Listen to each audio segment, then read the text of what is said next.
Good morning, everyone. I'm working on a project that I'm trying to do something on it a little every day. So this fiber here in my hand is alpaca. The alpaca's name is Bridget. She's one of our alpacas. This is a raw fleece. Sheared it maybe a couple years ago. So what I want to do is card some of this up and spin it on this Lindrum spinning wheel so that I can make a yarn for a hat. I have a hat already. It's a brown alpaca, and his name was Theo. Since I made that hat, I've become like, I always wearing black just because it seems like my clothes are always having stains on them. So I decided I'm just gonna wear a uniform and everything's just black. So if you see me and I'm always dressed in the same outfit and it's always black, then you'll know why. There's no really other reason than that. So right now I'm just kind of basically picking through it a little bit to remove some of the debris from the fiber, because once you card it, it's there. It's really in there.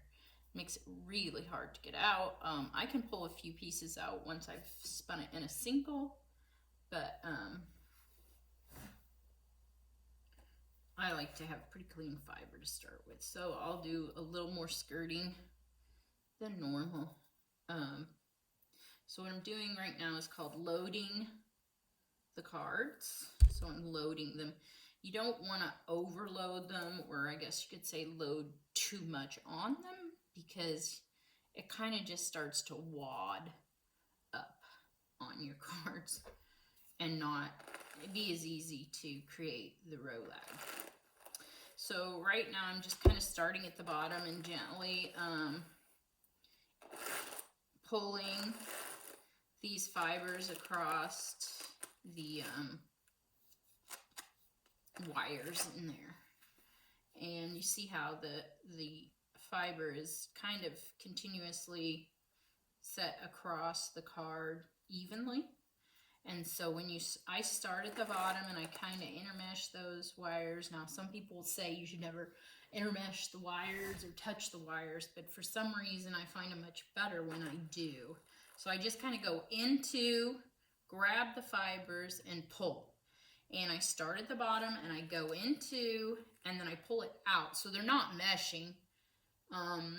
The wires, you can't hear them, you know, when they come out of there. I just pull. And then I just work myself up the cards, pulling it out of those wires.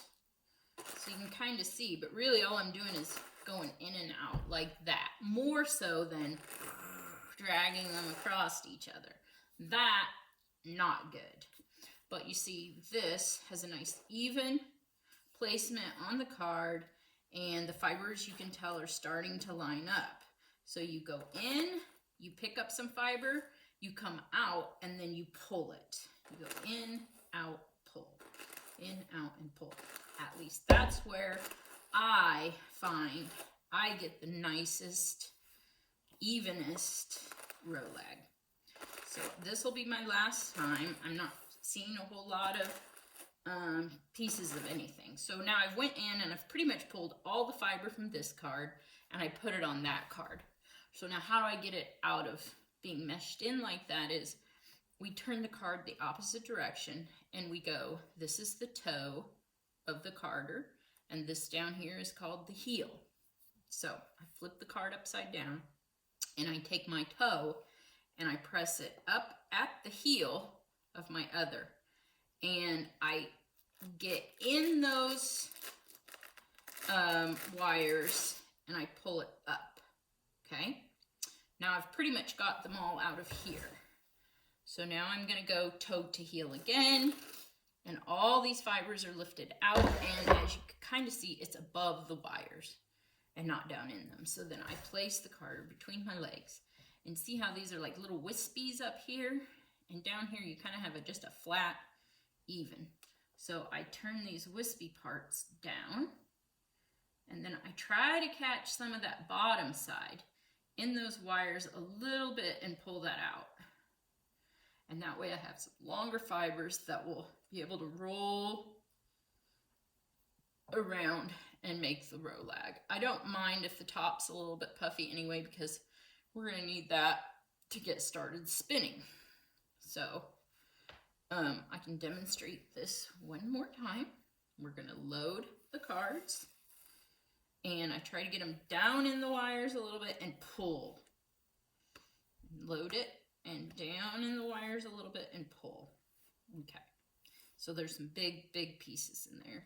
And then if I see any spots like that's a little bit empty there, okay, that's a little much to put on there. So if these pieces that are hanging off the edge, I might start to pull first. But you can see I'm starting at the bottom, and I'm working up, pulling these fibers. I'm not pulling them through the wire. I'm just pulling them basically apart from one another. So if I show you with my hands, see, this is just what I'm trying to do with these cards. But see how I only have, you know, like 5 fingers on this and 5 fingers on that. And then I'm just trying to pull them and place them so that they all form a straight line. Well, that's what I'm doing here, but this is like a ton more fingers holding those fibers while I pull them apart from each other. So I like to try to do that about 3 times, maybe. Whatever kind. It depends on how much I've got loaded on here, how many times it takes to really get them straight, or what I feel like is good enough straight. And then I'll also tell you a little bit about the row lag when I take it off of these cards. Okay. All right. We're going to say we're good. So we're going to take the toe, put it on the heel. We're going to peel that up off that card. We're going to put it back on here. Now, because all these fibers are running this way, because we've pulled them and made them that way, when we roll them, they're all going in a straight line, basically, if we were to flatten them out. They're all heading in the same direction. Okay, so when we roll this, and then when we spin, so we know if we were to look at a cross section of this, because we just rolled all those straight fibers, they would be rolled up here in a circle. But if we look this way at the lines, they would all just look straight. And so why you would card it into a row lag is to really jumble up those fibers, because we're going to spin from the end, which was going to pull all those straight fibers out and just cause them to be in all kinds of different directions. So that's why this is the woolen style of spinning, because when we pull from this end of the row lag, we are jumbling up our fibers so that they have the maximum amount of airspace between them. If all of these fibers were headed in the exact same direction and we spun them, then the fibers would all line up and they would be able to smash down like a stack of logs all in the same direction, and they would stack on top of each other quite well. But if you took your logs and you just piled them up in every direction, you're going to have a bunch of air pockets within those logs, and that airspace helps to kind of retain heat, and that's our goal when we do this style spinning. The other great thing about the alpaca fiber and why it is so warm, you know, that I don't like. So I'm going to come back, I'm going to reverse some of that twist, and I'm going to try to thicken this up a little bit. I'm going too thin, I just don't want it that thin.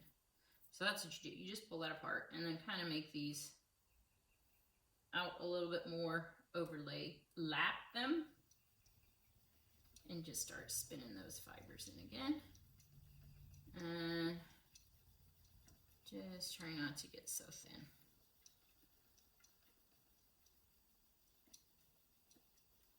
And we're just letting these go in at every direction that we can. And, you know, a lot of times I get see that little bump there? There's probably some seconds in there that's causing that.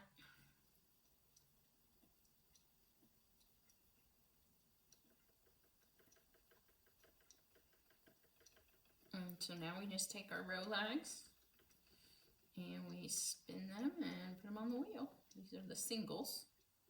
This is just a single spun fiber. Right now I'm going in the Z direction. So when I ply, I'll go in the S direction, which is the opposite direction.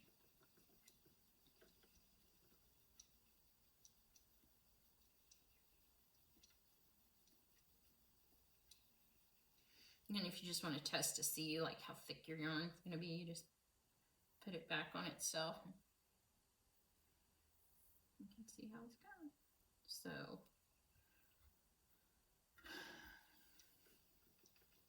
I'm trying to do a little bit every day so that this will eventually get done.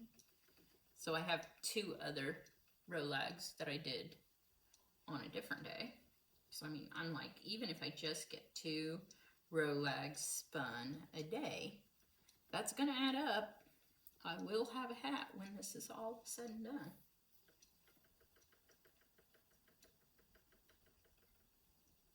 And it will match all my black attire. So I have these black pants that I absolutely love. They are like a lined with a really, I guess it's a fleece, like fake fleece, I don't know. Anyway, they're just super warm. So I just ordered either 3 or 4 more pair today.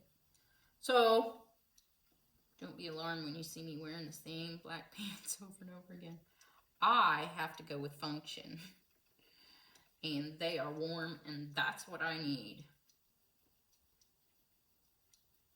This house is so big. This room in here doesn't actually have heat clear at the end. That's why there's a gas fireplace down there, I suppose, to heat it. We haven't turned it on, but, well, we have turned it on, but it's not like we've used it to heat. The wood burner's been doing a great job keeping it plenty warm for us, so.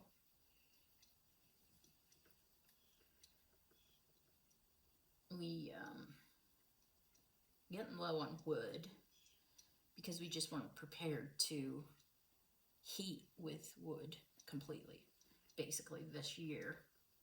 We've always heated with wood, but I don't know, this year we were just so busy doing other things. We did cut a lot of wood and we stacked a lot of wood, but it wasn't wood from like dead trees that it's already seasoned.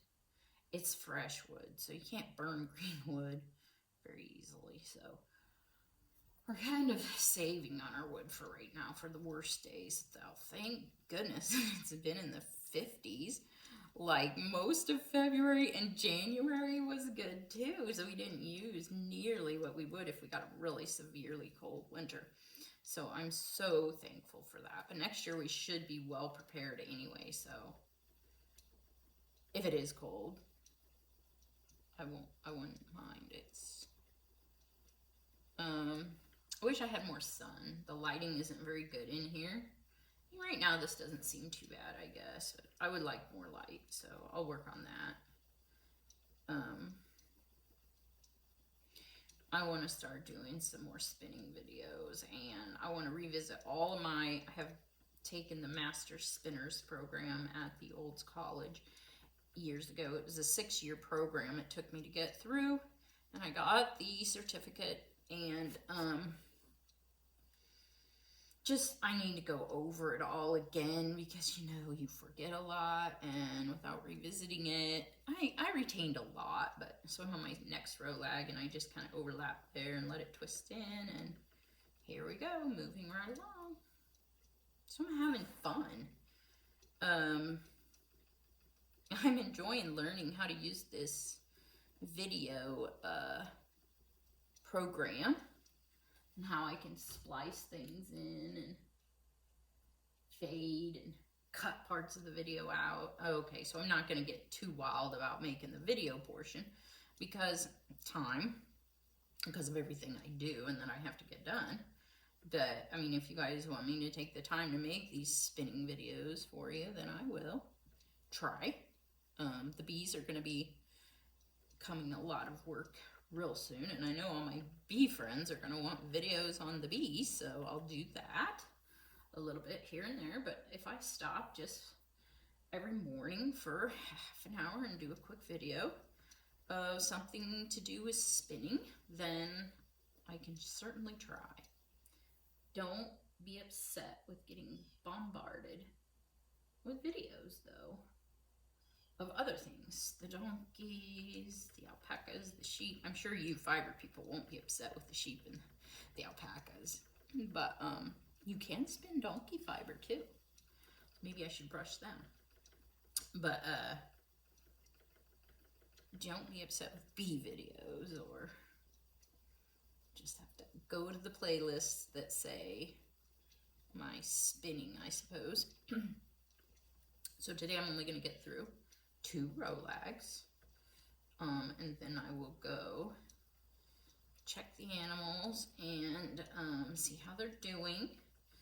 We have a very, very old horse who's 33, who, you know, it's the end of winter. He's not eating well. He doesn't have many teeth left. And we thought we were going to have to put him down about 3 or 4 days ago. And finally, he came around. We gave him some medicine. And I think it was just that he wasn't drinking enough water. So we're taking warm water over to the church now to give him, and hopefully he'll take in more that way. Then last night, well, Sunday, when we were working with that horse so much, I noticed one of the sheep, she was almost grunting, so she was having some issues, and it seemed like she may be breathing. She did look a little bloated, and I thought, well, what in the world could they got into? Because really their diet hadn't changed, but I did put a lick tub out there. Oh, it was a month ago or so. It doesn't look like they've ate too much, but also they'd gotten into the horse pen where we're giving him those alfalfa cubes, which we soak because he has no teeth, so he needs his feed soaked, and he needs a real rich diet right now. And my husband said that the sheep had gotten in there and started eating that, so I thought, well, would all that alfalfa cause it? But, you know, we've been feeding him that too, so I know it's not that caused her that bloat issue. And so I thought maybe it was that lick tub, because the weather had gotten warm. Maybe they got to eat a little too much. I don't know. It was really strange. Well, I gave her a Therabote bloat. It was only 3 ounces, but Monday it was fine. It went down. Well, then yesterday I went there. She was fine all day, but then at night, I noticed she had a little bit of her, not her placenta, but her afterbirth was coming out. I thought, oh, that's not good. She wasn't even swollen at all, so she didn't have any signs of being close to delivery. So I checked her. She was not dilated, but this little lamb was trying to come out. She was pushing, so I manually did some dilating. We got the lamb out, and it was huge, just huge. And since she was not really ready, I probably should have just aborted her and hoped, and maybe that would have got her hormones going so that she would have dilated more. But we got the lamb out. It was dead, and you could tell from the afterbirth that it looked like it had began to rot. So, but the second one came out. It was alive. They were about, I'd say a week early. You can tell like their teeth from their teeth.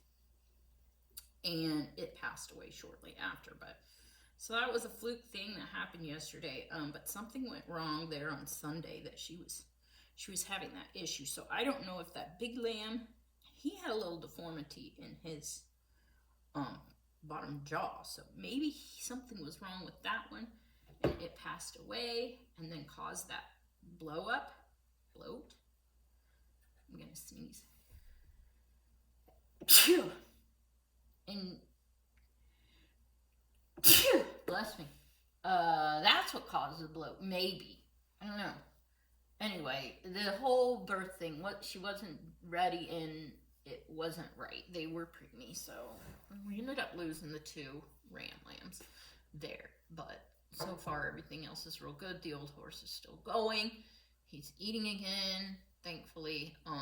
So there's always some sort of drama going on there. I mean, we're learning something new daily. I thought I learned just about everything there was, but with changing the environment, there's a whole nother level of education that you have to go through. And I'm going through that right now.